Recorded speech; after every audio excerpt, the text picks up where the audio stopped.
Growing up, who was the person you idolized? Growing up, I watched such guys as Bruce Smith, Cornelius Bennett. I liked the outside rushers. I had a big picture of, had a poster of Lawrence Taylor on the back of my bedroom door that I closed every day, and I would look at him as he stood there, looking mean and just mangling quarterbacks. So I was always a defensive-minded linebacker and rush guy growing up. So. And which guy in this draft do you think will become the best player? I think there are a number of guys who will have a great chance of making an immediate impact. I'm actually a fan of, thus far, the Saints, I think, have done really well. I think picking up Cameron Jordan and Mark Ingram in the first round, I think that was a really nifty move. I think they're two players that will have an immediate impact on what they're doing. I think that Mark Ingram is a hard-nosed, smart, north and south runner. The good thing about him, even though I'm a Gator, I have to give him an endorsement being from the SEC. He played for Nick Saban. I mean, he's going to be a guy that's going to have kind of structure and discipline that's going to allow him to step right into the NFL game. He's going to know how to work. He's going to know how to take direction. But more importantly, he's going to have the discipline to come into the NFL game and truly learn.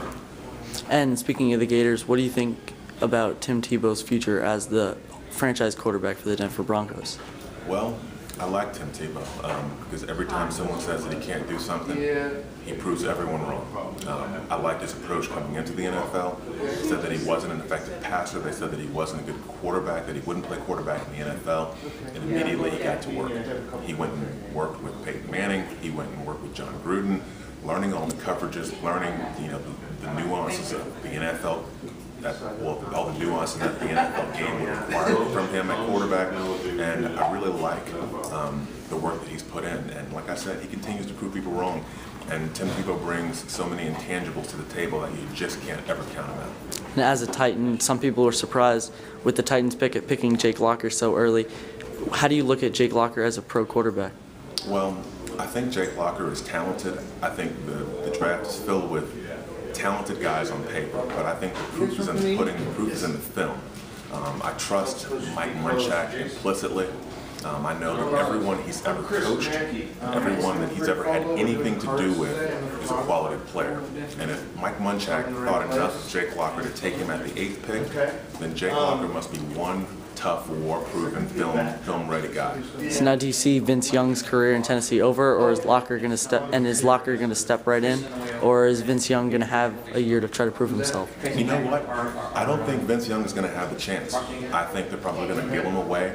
I think that they see Jake Locker as someone who can step in and effectively learn. But he's an accurate passer. He's a tough, hard-nosed guy. He came back for his senior year to prepare himself. I think he'll be more ready to step into that position. And I really don't think in the long term that he will have a chance to, that Vince Young will have a chance to be the quarterback there. I think they're making a move, with this whole regime change, going from Jeff Fisher to Mike Munchak.